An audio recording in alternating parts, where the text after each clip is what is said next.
XRP has dropped over 8% in the last 24 hours. In today's video, we're going to be jumping down into the technical analysis on XRP, reviewing the 1 hour, 1 day, and 1 week timeframes. We'll jump into some interesting news and developments around Ripple, SEC, and XRP, as well as talking a little bit around some trading opportunities. As I get into today's video, if you find it useful and informative, smash that like button. I really do appreciate that. If you are new to the channel, then why not go ahead and subscribe, tapping the bell, selecting all the notifications, and in doing so, you will not miss another video update. If you're watching this on Twitter, make sure you give us a follow and give us a retweet. Really does help push out the content to more like-minded individuals. Let's go ahead and jump on down into the desktop and start taking a look at that technical analysis on XRP. So taking a look at where we kind of were sat yesterday with XRP, we were kind of talking about the idea that maybe there's a triangle pattern in here. However, when we were drawing out the triangle, it looked like there had to be a break to the upside. This is something that didn't really make a terrible amount of sense to me. We needed the E wave to be on the higher side if we were looking for that break to the upside, considering a 3-wave pattern like this, right? And so the B wave structure in itself was an oddity, and we wanted to kind of give it some more time to see kind of what would happen here. Obviously, we saw this big break to the downside, and we need to scrutinize that particular pattern of data. It's very impulsive in the way that it fell here, and we need to kind of consider this maybe as a bit more of a bearish tail on XRP on the smaller time frame here. Now, as this kind of stands, we want to measure the distance on our move to the downside, starting here and up here, right? So we have this entire measurement. If we take this over to our bounce, which happened to fall in line over here, we can see that we came down lower than the 1.382. Okay, this Fibonacci number is actually really important, specifically when it comes to wave theory. Elliott wave theory tells us that normally a C wave pattern would fall between 1 and 1.236. The fact that we've come down deeper than 1.382 means that we're in the territory now of a WXY So what we do here is we're going to draw this in. We have our W, X, Y. Our X is now here, the Z's got to come down, right? And so when we start thinking about this, we're not yet done with our corrections here for XRP by the appearance of our structures. Now, of course, this can invalidate, this can change, and obviously we're going to note what that looks like as well. But for now, our expectations based on our Fibonacci retracement levels and the wave theory, we should be targeting to come down a little ways further, specifically between our 0.618 and our 1.236. And for the most part, that means that price action should be targeting out between 56 and 59 cents. Now that'll sound familiar to you guys because this is a number that we've been calling out for quite some time, specifically more between 52 and 58 cents. So this move to the downside here has just sped up our lower range expectations on XRP. So the structure change here that we were kind of, hoping for a move up before we move down has actually kind of meant that we're hitting the daily targets a little bit earlier than expected, which we're going to jump to in a moment. But on our hourly time frame here, this actually looks like a pretty reasonable place to be thinking about this move to the downside, and we'll look for completion. Now, the big issue here is that we had this bounce up, and this all might just be a short-term move up before we come down even deeper, because if we were to measure the distance on all of this structure here, move this over to our bounce on this side, and it shows us with still the potential of 54 to 51 cents. So we have to be a little bit cautious. Currently, this is the higher range of our expectation on the daily time frame. We're still possibly come down to the lower end of that expectation on a 1-to-1 ratio on a bigger scale. Okay, so on the hourly chart, expecting some volatility, we're still expecting further downside here, considering everything that's been occurring. Ultimately, though, we are still technically in a bullish structure, would you believe it or not? We haven't actually got a... Oh, no, we do. There it is. I can see it now. It's hidden behind my white line. Let's go ahead and remove that. There it is. We actually now are in a bearish structure. Okay, so we did break our bullish structure. So we were in a bullish movement here. That we didn't get confirmation. We've now gone down into a bearish structure, big drop to the downside. We're waiting for confirmation whether that one sticks. Okay, so I was going to say that actually it looks like we're still bullish, but actually, no, it's hiding just here. This is a change of characterization. When we dropped down out of these local lows that we are having, we came down. That's actually now put us into a bearish structure. Let's go ahead and take this up into a daily time frame. As you kind of see here, guys, we were looking for a WXY and an X to come up higher. Okay, we were looking for this to be basically 69 to 71 cents. That was kind of what our expectations were with this X wave. However, it looks like we just hit the lower end of 66 cents here, and now we're looking at the Z wave move to the downside. This actually sped up our expectations on where our daily time frame could go. So we were looking for upward move before we broke on down. Now we're just looking for a downward move here. This actually does put us in a slightly more bearish position on XRP, because we have to consider that there's a Fibonacci relationship for the Z wave, which essentially is between 0.618 and 1.236 of the first W wave. So if I take that measurement of our W wave, move it over to our recent bounce high here, you can see that our expectations are actually going to be significantly lower. Okay, and this is going to be quite broad, but you can kind of see here that the Z waves can be so many patterns that we are looking at quite a deep move, maybe 44 to the slightly higher range here on that Z wave at 54. Okay, it's a 10-cent variation in that. Hopefully we hold the 54 cent as we were talking about on that move in terms of an A, B, kind of C structure coming down into that kind of 54-cent range. That's something to kind of consider within our pattern. But we can see here that this is an interesting point for XRP at the moment. We'll keep a close eye on those internal workings of this Z wave. But for now, it's looking like there's a potential move down slightly deeper because we failed to push up into that 69.71 cent range. So it's an interesting movement on XRP. It's kind of falling down, as you can find immediate rejection from this low point at 58 cent. We came down into the expected range here, which is something that we've been monitoring for quite some time. Previous resistance, looking to turn it into support, and it's looking strong. But there is still some potential downside here, what we have to kind of consider. So let's take this up into a weekly time frame, and again you can see here on our weekly time frame we're just tapping down into that range, 58 to 52 cent. This is where we think the previous area of resistance is likely to turn into support and where we're likely to see a bounce upwards. Okay, so it's looking good from these points of view, but we've still got some volatility to be expected here. We're not yet in the oversold area, so we expect further downside on XRP. We are looking to come and test those lower ranges before we can kind of enjoy a big bounce upwards. I do think we've got some good price predictions to the future though. We see upper resistance up at 121 to 141. So I think if we're going to bounce anywhere, that's the first area. Well, actually it's the second area because there is another interesting zone right in here. I'm going to go ahead and draw it in. There we go. Pull it across. This is basically where we got rejected at the moment. This is essentially 84.32 to 93 cent. As you can kind of see, this is the previous area of resistance, which was our C wave high.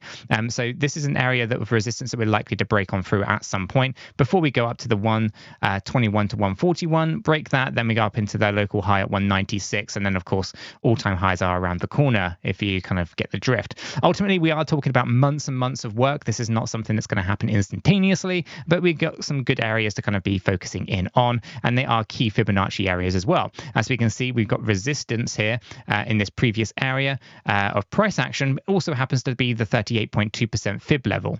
We can also see this next area of resistance at that 121 to 141 happens to be the 50% fib level.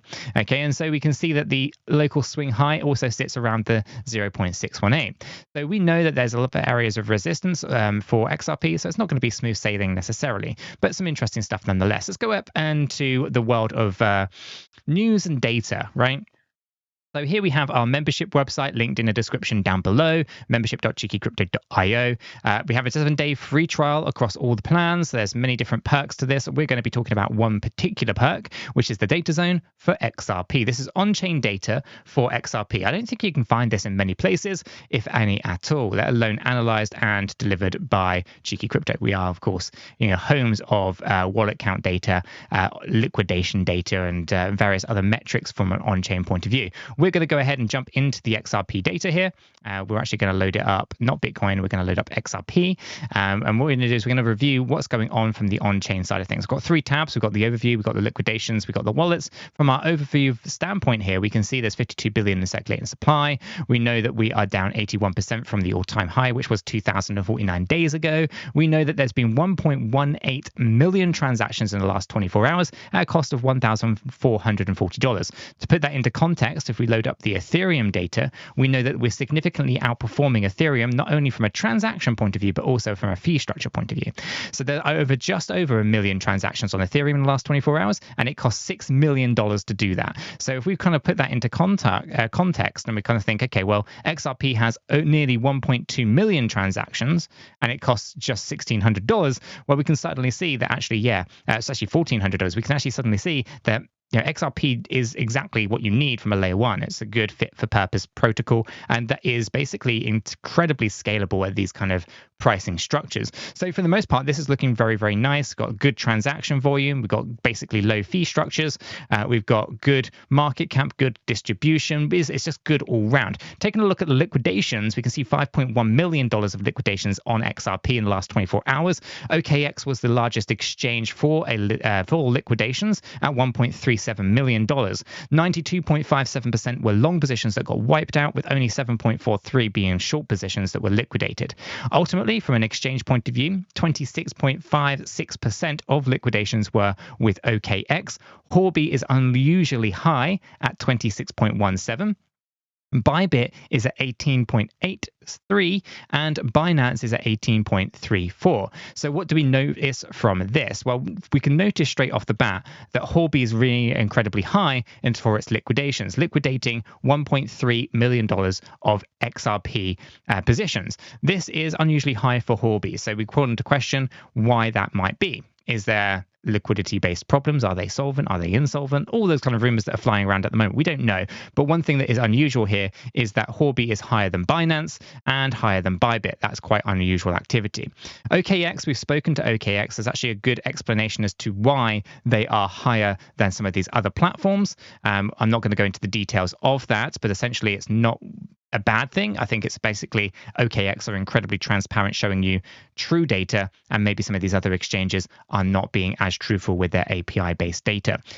We'll leave that to speculation because we've only heard from OKX. We haven't heard from 𝗕𝗘𝗪, Bybit, or Binance about this as to whether or not data is accurate. I think for the most part, I would say for the liquidation side, I would say, yeah, there probably are, but you never know. You just never know. Moving over into the wallet side of things. We basically have 10 different wallet sizes for XRP. We have to discount anything that is lower than 20 XRP because essentially you need 20 to open up a wallet, right? So 100 XRP or more is going to be really the lowest kind of metric that we can look at. We can see that this wallet count is up by 21.21%. There's a good growth potential there in new wallet distribution or new wallet creation for XRP. If you've got 1,000 XRP or more, that's up 28.61% in the last 365 days. 10,000 XRP is up 31.23% in the last 365 days. 100,000 XRP is up 20.59% in the last 365 days. And 1 million XRP or more is up 12.86% in the last 365 days. And what does this tell us? It tells us that there's a lot of accumulation happening across the board here for XRP, which tells us that there is some interesting developments potentially on the near-term horizon for XRP, which brings me over into some of the news, right? We can see XRP attracts institutional investors with billions in assets, boasting stunning 127% growth as the SEC's final ruling is looming, right? And ultimately, no one really knows what's going to happen there. That's going to be delayed. It's not going to happen this year, I don't think. It's probably going to be 2024 by the time we see things occurring with that lawsuit. But for the most part, it's interesting to see that there's good amounts of accumulation happening of XRP in anticipation of a good result for XRP on the longer term. So accumulating while price is nice and down and cheap, I think is what we're seeing here. We're seeing a lot of really large wallets growing quite nicely. We can see there's growth across the board here, in both from a retail and institutional level.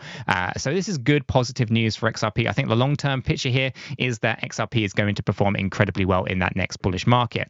Which brings me over into some of the other things that are happening in the background. An XRP ETF roadmap, CME listing for Ripple's XRP futures, key to the SEC approval, and new all-time high of $5, right?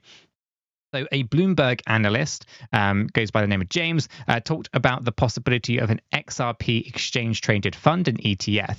He added that the CME should first precede that for an ETF before basically heading to a spot ETF. So basically what he's saying here is we should expect a futures ETF before a spot ETF, but potentially something that we might be able to look forward to in the future. What will this mean? Well, it'll mean that institutional investors will have access to XRP through these ETFs, and that could be pretty lucrative for XRP in terms of volume coming in and all that kind of stuff. This could be a bit of a game changer for the XRP market. Again, we see Bitcoin ETFs, and it could basically open the floodgates to many new potential opportunities and price predictions and price appreciation over time. So this is pretty good news. I think this is going to be something that we're going to put down as a kind of speculative kind of piece, because I do think this is something that there haven't really been any kind of rumors rumbling or anything like that, but the speculation from Bloomberg analyst here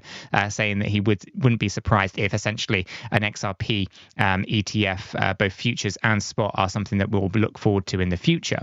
So let's take this up into kind of the exchange element of today's video, which is to talk about strategies, right? Because obviously it's great to be able to kind of predict out where the next move of XRP is going to be on the price chart, whether that's a weekly, monthly time frame, or even an hourly or 5-minute time frame, right? These are all great things, but where do you trade? You need to have good strategies around this, right? Because trading and exchanges are two things that are quite critically important from a strategic point of view. You can't just have a singular point of interest, or as I would more kind of commonly refer to it, as a singular point of failure, because if you only have one exchange that you're trading on, that is basically setting yourself up for potential failure in the future. What happens if something happened to that exchange? What do you do if something happens to that exchange, right? If you only have one access point, right? You're not really setting yourself up for success in the future. Now, when bullish markets, and if there are any veterans of the crypto space in the audience, you'll know that not all exchanges stay online during peak moments of volatility. A lot of demand can take some of these websites offline.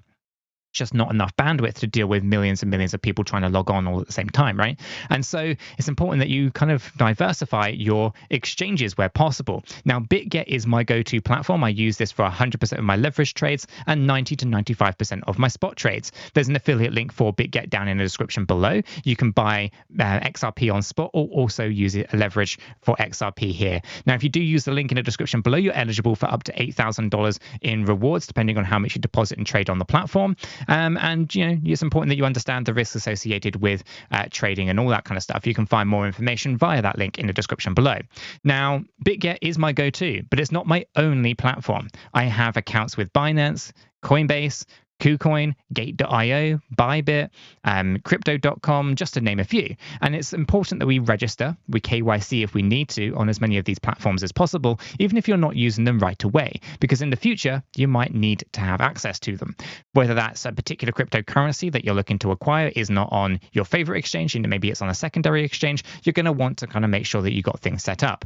Now, not only setting up an account, but you also need to make sure that you understand how to deposit crypto, how to withdraw crypto. Do you need to whitelist any addresses? And do you know how to deposit fiat? Do you have to link a bank account? Do you have to KYC in order to deposit by fiat? And so many different things. Also about withdrawing. And once you've kind of sold up your crypto and you've put it into fiat, how do you withdraw that? Do you have to go and transfer that to a bank? Do you have to move that to a different exchange before you can move it off? And so forth, right? So there's lots of things you have to be thinking about. And it's important that you think about these things in the bear market, because this is where you set yourself up for success in the future. So why not go ahead, sign up to BitGet using the link in the description below, and test it out. Make sure you're familiar with how the platform works. Like I say, this is my go-to platform, and I think it can become your go-to as well. But don't forget to sign up to as many as possible. There's more links in the description below: Bybit, Binance, and so forth. More links can be found in our Discord server as well. So why not go ahead and check that out? Whether you're on MEXC or whatever, right? There's so many different exchanges, and it's important that you register with all of them, in my humble opinion. Now, I'm not a financial advisor. I cannot give you financial advice. All I can do is give you my thoughts and opinions on the data in the charts as I personally see it. And that brings me over to my personal thoughts with exchanges and trades, right? So we've seen some pretty decent trades from the community. We see some pretty good gains being made across the board. Not only Reggie Classics here, but pretty much most of the members who have been trading quite nicely recently have got some very juicy gains, trading the market both in long and short positions. And in terms of where I think things are going for XRP, we do have some opportunities here when it comes to trading trading XRP, right? And so I think it's important that we also reflect on that. So if we come into our charts here, how would I approach the recent kind of movements? Well, we're looking for further downside here for XRP, right? We can see that there isn't really a lot of support to be found in this low area. So if we start tumbling down here, we're kind of gambling a little bit with reversal. However, we do know is that there's a potential move to the downside where we could potentially short and then at least going to take some profit. So if I were to trade the smaller time frame, that's kind of what I'm going to be looking for. I'm going to be looking to kind of short the market in this low area here. Personally, I wouldn't be looking at doing this when it comes to XRP at the moment. I think there's a better long position. And what I mean by this is I'd probably look to go long when we finish this pattern or look to finish this structure off here. I would not be using this local low as our stop loss. I'll be giving that a wide berth, and I'll be looking to kind of break up of these key areas as well. So there's good future potential here. We've got some gains, I think, to be made from a long position, but I think it's not quite time to do that. I think we have to wait a little bit longer.